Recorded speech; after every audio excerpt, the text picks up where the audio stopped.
Hi guys, Micro here. This is my Hellhound farming guide. This is the fastest way to get hard clue scrolls, and you get your 25 hard clues in around 45 minutes to 1 hour on average with this method and this setup. This is the optimal setup and everything, so let's get right into it. Starting off with the setup, it's on screen now. There's quite a lot to this setup, so I'm going to break it down. This is the setup I'm using, and it includes best in slot perks as well. One thing I want to note quickly is that Demon Slayer gear should work with Hellhounds, but it doesn't. The Demon Slayer perk works with Hellhounds, but the gear doesn't for some reason. This is a bug and I've reported it, so I don't know whether it's going to get fixed in the future, but for right now, Demon Slayer gear is not good here. So that means I'm using a mixture between Virtus and Subjugation for my armor. You really don't need the higher drain rate cost on something like Virtus being augmented, so Subjugation top and bottoms are perfect here.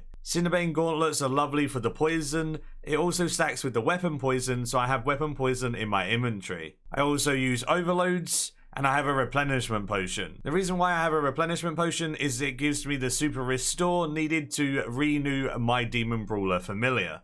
But it also gives me a bit of adrenaline on top of that, so it's even better than a restore pot. The Demon Brawler familiar does AoE damage with the Ring of Fire scroll, so you want to summon him, add the scrolls to him, so he'll do his AoE ability all the time. It adds some AoE damage to the Hellhounds and kills more an hour. It's the best familiar here. Odak Coil is amazing as well. Odak Coil hits constant 1Ks on the Hellhounds, and yeah, you want to use an Odak Coil to maximize your kills per hour. It costs about 800 to 900k an hour to use, which isn't too bad, especially when you're making like 7 mil an hour doing hard clues, just in fortunate components. I take some extra Demon Brawler familiars to top it up, as it only lasts about 30 minutes per familiar. Then I take a Spring Cleaner to break down the rune salvage drops. It's slight profit to break those down, so you might as well. Air runes for my spells, and a Dungeoneering cape to teleport there. Then the extra things that I have on my worn inventory setup is a Kiln cape, as it gives the best magic bonus, a Demon Horn necklace with a Bone Crusher on my tool belt. The Demon Horn necklace gives you prayer back whenever you bury bones, and the Bone Crusher automatically does that, so I get infinite prayer here, which keeps up my soul split and tier 99 prayer. In my pocket slot, I have a Grimoire. It's just passive stats. It's like an illuminated god book. It gives 7 in all stats. The weapon I'm using is a Camel Staff. The Camel Staff is such a good and underused weapon. It's a tier 85 weapon that has a passive that sometimes does fire damage over time to monsters. For monsters with lowish HP like Hellhounds, it's one of the perfect weapons. The reason why I bought a Camel Staff just for this is because I want specific perks on it as well. The perks that I use on my gear are on the side, as you can see on screen. On the weapon, I have Karamin free Demon Slayer. Karamin makes your chain hit additional targets, which is fantastic at Hellhounds, and Demon Slayer is 7% more DPS. Aftershock 2 and Planted Feet is my other weapon perk. The reason why I have Aftershock 2 Planted Feet instead of Aftershock 3 is because the extra little bit of damage that Aftershock 3 would provide over Aftershock 2 really isn't that relevant at Hellhounds because they only have 3k HP. So instead of getting the literal extra damage, you get Planted Feet so your Sunshine lasts longer, which means you have more chance to one-hit those Hellhounds in your Sunshine for a longer period of time. Moving on to the armor, we have Biting Free. Biting Free is definitely the best perk. When it comes to DPS improvements on armor, it gives you 6% crit. Impatient Free is another really good one. It gives you a chance of getting more adrenaline on your hits, which leads to thresholds easier, more tsunamis, more sunshines, really good. Crackling Free on my gear as well. Bit of extra damage. Crackling Free on its own can nearly one-shot a Hellhound, so that's lovely whenever it procs. Then we have Scavenging Free. If you can't get Scavenging Free, Scavenging 2 will do, but Scavenging Free is obviously the optimal perk here. Getting components while killing the Hellhounds is really nice, and it leads to paying for your cannonballs, because you get precious components, you get enhancing components, powerful components, you can make augmenters, equipment siphons, stuff like that, and it actually pays for the cannonballs pretty much, just in that perk alone. Really, really useful.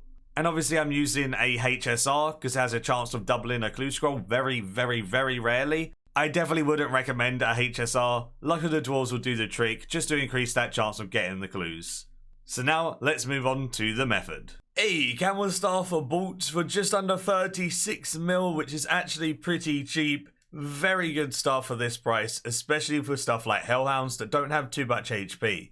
In order to get the Karamin perk, you need to get Shadow Components. Best way to get Shadow Components is to level up Shadow Glaives and disassemble those. Leveling up stuff like Shadow Glaives can be very, very annoying, so the way that I found that was good to do it is to go to God Wars Dungeon 2, hot worlds until you find a big group of enemies like this, put a Corruption Blast on the enemies with a high hitting weapon. For example, I use my tier 92 to hit as hard as possible, with overloads, everything like that. Then I'd switch to the Shadow Glaives, and all of the damage that is going to be continuously dealt while spread with a Corruption Blast is going to give it to the Shadow Glaives as soon as you switch to them. So even though you've done the initial hit to start spreading the AoE with a tier 92, if you switch to the Shadow Glaives, you'll get the XP on those, and it will give you the additional XP that the tier 92 would hit with the extra damage on it. These level up very, very quickly here, and I got them to level 6. The reason I got them to level 6 is because it's under half the XP required for level 9, and it gives 3 times components at 6.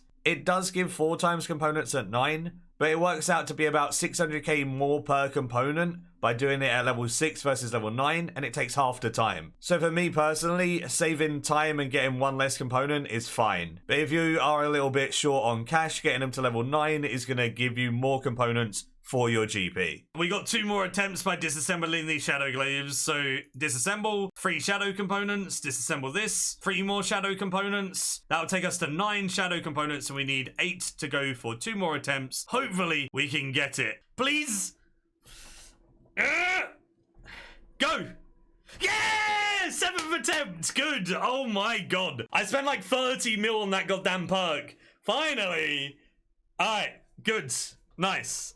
If you have 99 Dungeoneering, you want to use your skill cape to teleport to the resource dungeon for Hellhounds. Otherwise, you're going to have to go to Taverley, run south, go into the dungeon that way, and make your way here.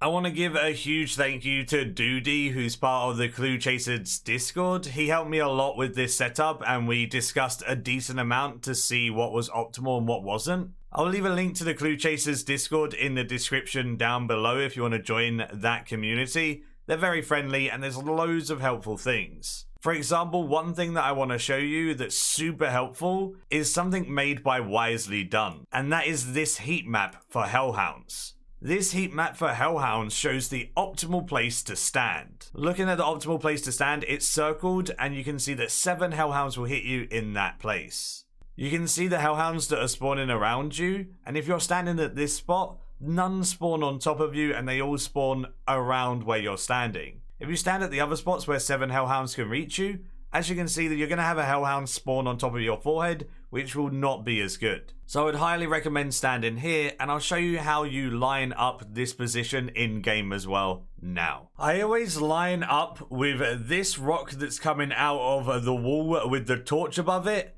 and this lamp on the west side. So if I'm at a right angle between these two things, I'm slap bang in that middle, lined up with both things. I put my ODAC coil right on top of me and stand inside the ODAC coil. This is the optimal place to set up the ODAC coil and stand. This will get you the most Hellhound kills an hour. Then all I do is fully AFK. The only thing I do is use area loot every so often to pick up the stuff that I need to. I renew my familiars, renew my potions, and reset aggro every 10 minutes. Resetting aggro every 10 minutes, you can typically just put your Dungeoneering cape on, spam the number 9 telly, teleport outside, run back in, and you've reset the aggro. Takes literally about 5 seconds to reset the aggro, so you barely have any downtime resetting aggro every 10 minutes. So that means you have to do it 6 times an hour, and yeah, it's very easy to do. Definitely would advise resetting aggro though, otherwise you'll only get 5 Hellhounds on you instead of 7. Doody has this exact perk setup on a Staff of Siske, and I done it on the Camel Staff, and we compared our results.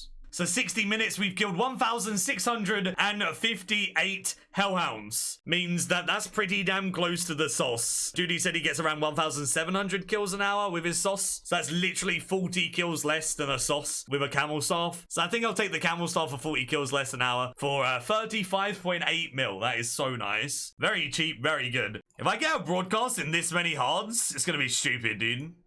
Actually going to be stupid. I just randomly started doing some hards while testing today, and if I get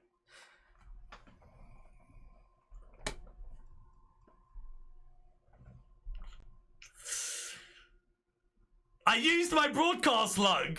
I need this for broadcast or bust. That's actually sad times. I'm happy that I got a backstab cape because it's super rare from hards, to be honest. But I wanted that for broadcast or bust. Hopefully this video was helpful to you. I get 25 hard clues in around 45 minutes to 1 hour with this setup consistently. Do give the video a like if you did enjoy, subscribe if you're new for loads of future content all related to RuneScape 3, and until next time, see ya.